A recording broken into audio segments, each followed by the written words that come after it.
बाबा, आज येताना बासुंदी घेऊन या ना. अगं, कालच आपण आईचा वाढदिवस होता म्हणून आणली होती ना. ऐकलं, गोकुळची बासुंदी पुन्हा खावीशी वाटतेय. खरं सांगू, मलाही खावीशी वाटतेय. पुन्हा पुन्हा खावीशी वाटणारी गोकुळ बासुंदी. सिंधुदुर्गच्या राजकारणात आता आरोप प्रत्यारोपांचा सामना रंगलाय. आमदार निलेश राणे यांनी पोलीस अधीक्षक मोहन दहीकर यांच्यावर भ्रष्टाचाराचे आरोप केले होते. त्याला माजी आमदार वैभव नाईकांनी प्रत्युत्तर देत गृहमंत्र्यांच्या राजीनाम्याची मागणी केली होती. आता जिल्ह्याचे पालकमंत्री नितेश राणे यांनी वैभव नाईकांना इशारा दिलाय. निलेश राणे यांनी केलेल्या आरोपांची चौकशी केली जाईल असं नितेश राणे म्हणाले. तसंच वैभव नाईकांनी मुख्यमंत्री देवेंद्र फडणवीस यांच्यावर आरोप करू नये असा सज्जड इशाराही त्यांनी दिला आहे. माजी आमदार वैभव नाईक यांनी आमदार निलेश राणे साहेबांच्या पत्रकार परिषदेला उत्तर देत असताना आदरणीय देवेंद्र फडणवीसजींवर आरोप केले. राज्याचे मुख्यमंत्री म्हणून देवेंद्र फडणवीस साहेबांनी या राज्याला शिस्त आणि कायदा आणि सुव्यवस्थेमध्ये हाताळण्यामध्ये एक अग्रेसर राज्य म्हणून आमच्या महाराष्ट्राला पुढे आणत आहेत. आज कुठलाही गुन्हा घडला तर त्या गुन्हेगाराला माहिती आहे की ज्या राज्याचे मुख्यमंत्री आदरणीय देवेंद्र फडणवीस आहेत त्या राज्याला मध्ये माझी सुटका होणार नाही आणि मी अशी हिंमत परत करू शकत नाही. अशा पद्धतीची भीती सगळ्याच गुन्हेगारांमध्ये आज बसलेली आहे. खात्यातले काही अधिकारी हे चुकीचं काम करत असले तरी त्या सगळ्या बाबतीवर आदरणीय देवेंद्र फडणवीसजींचं अतिशय बारीक लक्ष असतं. आमदार म्हणून, मंत्री म्हणून आम्ही असंख्य वेळी आदरणीय देवेंद्र फडणवीस साहेबांना गृह खात्यामध्ये असलेले हे काही जे निकृष्ट अधिकारी आहेत, भ्रष्टाचारी अधिकारी आहेत, त्यांना शिक्षा देत असताना आणि जागेवर सस्पेंड करत असताना मी स्वतः पाहिलेलं आहे, अनुभवलेलं आहे. आणि म्हणून जे काय आरोप आदरणीय निलेशजी राणे साहेबांनी पोलीस अधीक्षकांवर केले त्या बाबतीमध्ये आम्ही निश्चित पद्धतीने सरकार म्हणून आम्ही देवेंद्र फडणवीस साहेबांकडे माहिती पोहोचवणारच आहोत.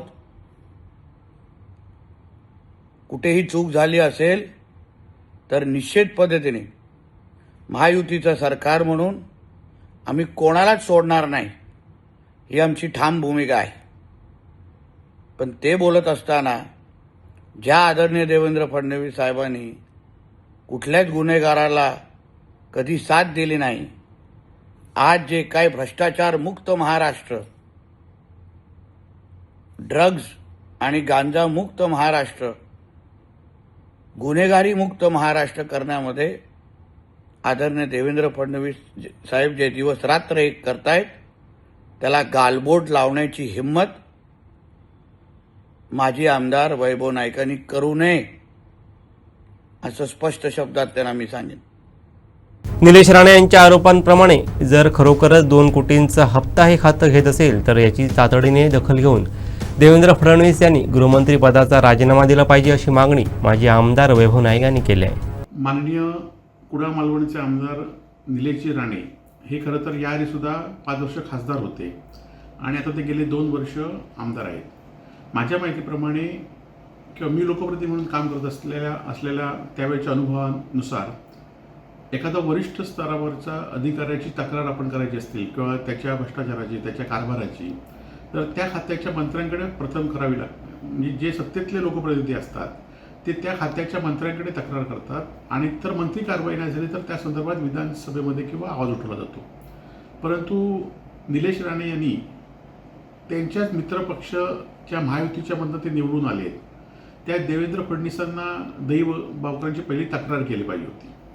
परंतु ती तक्रार केली पाहिजे होती की त्यांनी तक्रार करून गृहमंत्र्यांनी यांचं ऐकलं नाही किंवा गृहमंत्र्याला माननीय निलेशजी राणे सांगतात त्याप्रमाणे 2-2 कोटीचा हप्ता जर महिन्याला येत असतील तर त्यांची तक्रार ऐकून न घेता त्यांनी तो आरोप करणं ते आरोप करणं बरोबर होतं.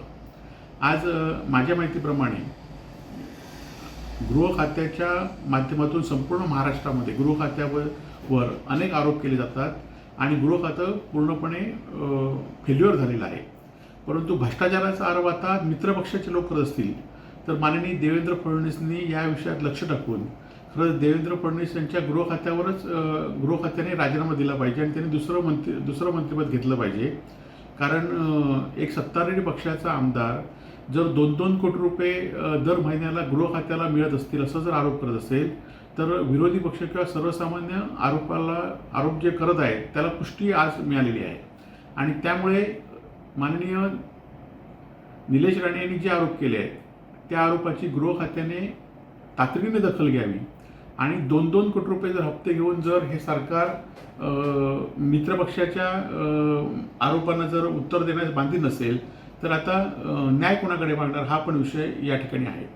त्याचबरोबर निलेश राणे यांनी सांगितलं की सिंधुदुर्ग जिल्ह्यात जी अवैध या ठिकाणी सुरू आहे आज त्यांना माहिती असेल की माहिती नाही की ते माहिती नसल्यासारखे सांगतायत. त्यांचे मालवणचे नगरसेवकच आता मटक्याची बुक्की चालवत आहेत. पाहिजे तर त्यांना मी ती नावं निलेश राणेंना मी ती नावं पण सांगेन आणि मालवणात कोणाला विचारला तर ती नावं माहिती आहेत. किती नगरसेवक एकत्र येऊन आता जी बुक्की बंद पडली होती दुर्दैवाने त्यांचं निधन झाल्यानंतर ही बुक्की काही लोकांनी ताब्यात घेतली आणि ते सगळे शिंदे गटाचे सदस्य आहेत आणि त्यामुळे त्यांच्यावर कारवाई आधी पहिले सांगितली पाहिजे किंवा त्यांच्यावर कारवाई करण्यासाठी पोलीस हप्ते मागत असतील म्हणून हा आरोप केला असेल हा पण प्रश्न आहे. आणि त्यामुळे खरं तर आज सिंधुदुर्ग जिल्ह्याची जी कायदा सुव्यवस्था आहे ती पूर्णपणे बिघडलेली आहे. खरं तर मी पण आमदार निलेश राणेंच्या व्यक्तिशः काय माझी भूमिका नसते परंतु उलट त्यांची माझ्या विरोधात व्यक्तिशः भूमिका असते. छत्रपती शिवाजी महाराजांचा पुतळा मीच पाडला त्यांच्या कुटुंबानेच पाडला किंवा मी जे आंदोलन करतो काल LED विरुद्ध आम्ही आंदोलन केलं महागाईच्या विरुद्ध आंदोलन केलं तर ह्यांचे कार्यकर्ते ताबडतोब त्या ठिकाणी जाऊन सांगतात की वैभव नाईकांवर गुन्हे नोंद करा. तुम्ही किती गुन्हे नोंद करा किंवा तुमचा विरोधी तुम्ही सत्तारूढ पक्षात असल्यामुळे किंवा माझे विरोध असल्यामुळे तुमचं ते काम आहे त्याबद्दल माझं काही म्हणणं नाही. त्याचबरोबर माझे दोन्ही भाऊ आहेत हे कणकवली शहरात सर्वाधिक मताधिक्याने निवडून आलेले आहेत आणि जर एवढा केसावेळा जरी त्यांच्या विजयामध्ये तुमचा हात असला तर त्यांना उद्या राजीनामा द्यायला लावेल. परंतु तुम्ही मात्र ज्या गृह खात्यावर आरोप करतायत ज्या भाजपवर आरोप करतायत त्यांच्याचमुळे तुम्ही निवडून आलेले आहात आणि त्यामुळे तुम्ही त्यांच्यावर निवडून येऊन त्यांच्यावर आरोप करतायत. त्यामुळे तुम्ही खरं तर राजीनामा देऊन स्वतः निवडून येण्याची तुमची हिंमत पुन्हा असली पाहिजे. आणि त्यामुळे निलेशजी राणे तुम्ही सांगताय त्याप्रमाणे तुम्ही वागा नाहीतर आज तुम्ही गृह खात्यावर आरोप केले खरं. आणि माझं पुन्हा एकदा म्हणणं आहे की तुमचं पोलीस संरक्षण कमी केलं आहे. तुमचं पोलीस संरक्षण कमी केल्यामुळे ज्या 2-2 गाड्या तुम्ही आवाज घालून फिरत होता ते कमी केल्यामुळेच तुम्ही हे आरोप करताय असं माझं पुन्हा म्हणणं आहे. आणि कायदा सुव्यवस्था आणि 2-2 कोटी रुपये हप्ता मिळत असेल ह्याचं उत्तर तुम्ही घ्या. तोपर्यंत पत्रकार परिषद तुम्ही चालूच ठेवा पण त्याचं उत्तर तुम्ही घ्या आणि जनतेला तुम्ही सांगा.